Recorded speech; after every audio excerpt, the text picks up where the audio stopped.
साथियों नमस्कार। आप सब देखना शुरू कर चुके हैं बीपी सिन्हा की चौपाल। मित्रों, वो कहते हैं ना कि जब नाश मनुष्य पे छाता है पहले विवेक मर जाता है।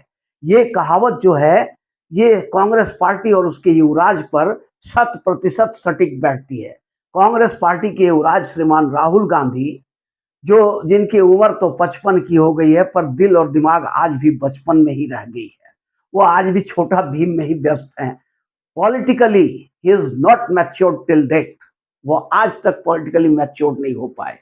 उनसे छोटे छोटे उम्र के जो नेता हैं, चाहे वो तेजस्वी यादव हो, मान लो कि लालू यादव के पुत्र तेजस्वी यादव, हालांकि 9वीं फेल हैं, और अखिलेश यादव, ये सब उनसे ज्यादा मैच्योर्ड है। इन सब में बहुत ज्यादा मैच्योरिटी है, पर राहुल गांधी में मैच्योरिटी नाम की कोई चीज ही नहीं है। अब वो ऐसा कांग्रेस को एक डूबता हुआ जहाज बनाकर छोड़ दिया है। कहते हैं ना मित्रों कि जब जहाज डूबने लगती है तो चूहे कूद कूद कर उससे भागते हैं, पर यहाँ पर राहुल गांधी ने इस कहावत को भी झुठला दिया है। अब जो कांग्रेस रूपी जहाज जो डूब रही है, जिसे राहुल गांधी रूपी राहु ने ग्रस लिया है, और जो डूब रही है जहाज, उससे चूहे नहीं भाग रहे हैं, उससे शेर, सवा शेर और बाघ कूद कूद कर भाग रहे हैं। कांग्रेस पार्टी के बड़े बड़े दिग्गज कूद कूद करके भाग रहे हैं और अपना ठिकाना खोजते चल रहे हैं। उन्हें ये अंदाजा लग गया है कि कांग्रेस, ये राहुल गांधी के नेतृत्व में कांग्रेस पार्टी का कभी उद्धार हो ही नहीं सकता। दिन पर तो दिन कांग्रेस डूबती जा रही है, धंसती जा रही है, बर्बाद होती जा रही है, मृत्यु सैया पर पड़ी कराह रही है। कोई बचाने वाला अब कांग्रेस का उद्धार करता कहीं नजर नहीं आता है, क्योंकि जो भी बड़े नेता थे वो सब छोड़कर चले गए, जो भी मैच्योर्ड लीडर थे वो सब भाग रहे हैं। क्योंकि कांग्रेस के ऊपर में वामपंथ का कब्जा हो चुका है।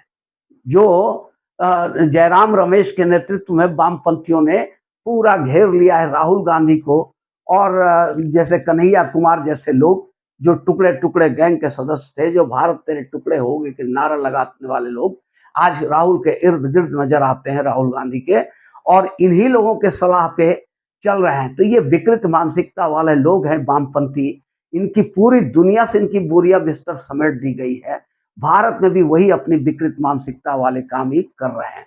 अब ये ऐसे ऐसे सलाह देते हैं राहुल गांधी को, जो क्या उनके बयान भी खुद ही बना कर देते हैं। अब इन वामपंथियों को ना तो भारत की इतिहास का पता है, ना संस्कृति की पता है, ना सभ्यता मालूम है, तो ये क्या राय देंगे? ये उलूल जुलूल राय देते हैं, और वही राहुल गांधी मंच पर जाकर बक देते हैं, जिससे उनकी फजीहत तो होती है, कांग्रेस की भी फजीहत हो जाती है पूरी तरह से। अब इस स्थिति में अब आप देखो, दिल्ली का भी ताजा ताजा उदाहरण है। देश में तो तमाम स्टेट से बड़े बड़े नेता भाग गए कांग्रेस को छोड़ करके, और 99% बीजेपी में शामिल हुए और 1% इधर उधर गए। अभी ताजी ताजी घटना दिल्ली के है। दिल्ली में आम आदमी पार्टी के साथ समझौता कर लिया राहुल गांधी ने, जबकि दिल्ली के कांग्रेस यूनिट जबरदस्त विरोध कर रही थी। पंजाब में उन्होंने समझौता करने की कोशिश की, तो पंजाब की कांग्रेस यूनिट ने जबरदस्त विरोध किया। आम आदमी पार्टी ने भी विरोध कर दिया, इसलिए वहां नहीं हो पाया। दिल्ली में इन्होंने समझौता कर लिया, और अरविंद केजरीवाल ने 3 सीट कांग्रेस को भीख में दे दिया। भैया 3 सीट पर तुम लड़ लो, तुम्हारी यही हैसियत है।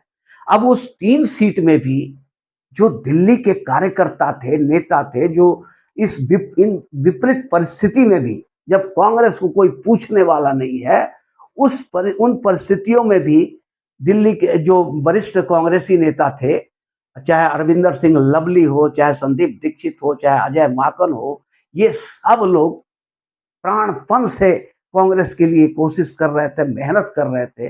पर जब टिकट देने की बारी आई, तो टिकट किसको मिला?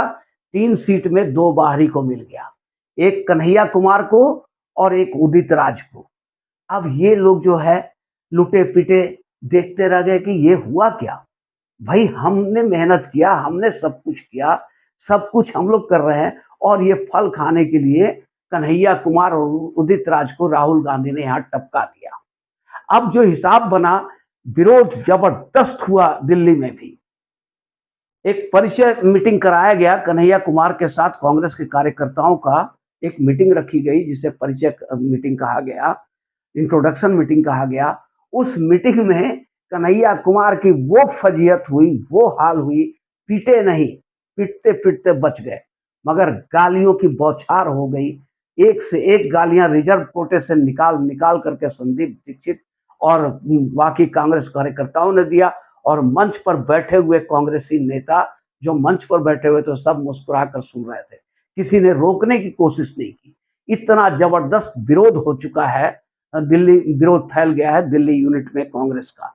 अब अरविंदर सिंह लवली ने, जो कांग्रेस के, दिल्ली कांग्रेस के वर्तमान अध्यक्ष हैं, उन्होंने अपने पद से इस्तीफा दे दिया। वो कांग्रेस से पिंड छुड़ा लिए। अभी जो कांग्रेस से निकल रहा है, यूं समझ लो कि पिंड छुड़ा करके बाहर आ रहा है। अरे भाई, कांग्रेस पार्टी की गजब नीति है। ये कोई पार्टी है? माँ, बेटा, बेटी, दामाद, बस इन्हीं चारों के इर्द-गिर्द सबको घूमना होगा, और इन चारों के हितों की संरक्षण करने के लिए बाकी नेता जो हैं, वो बैठे हुए हैं सिर्फ इन चारों की संरक्षण करें। तो ऐसा कहीं होता है? ऐसा थोड़े ना होता है। इसलिए पार्टी कार्यकर्ता अब उब गए हैं, और ये जो तानाशाही निर्णय लेते हैं राहुल गांधी, आज भी वो जिद्दी बच्चे से कुछ ज्यादा नहीं है। जो जिद्दी बच्चा होता है ना, कि हाथी खरीद दो, हाथी खरीद दो, जब हाथी खरीद दिया तो नहीं, वो टोकरी खरीद दो, तो टोकरी भी खरीद दिया। उसके बाद अब तीसरा जिद क्या, कि इस टोकरी में हाथी को भर दो। अब भला ये कैसे होगा? तो कुछ ऐसा ही पार्टी चला रहे हैं राहुल गांधी, और जिसके विरोध में तमाम दिग्गज, कांग्रेस के दिग्गज नेता पार्टी छोड़ करके भाग रहे हैं। और मित्रों, ऐसा स्थिति है कि 2024 का जो इलेक्शन होने जा रहा है, हो रहा है, अभी 2 फेज का हो चुका है।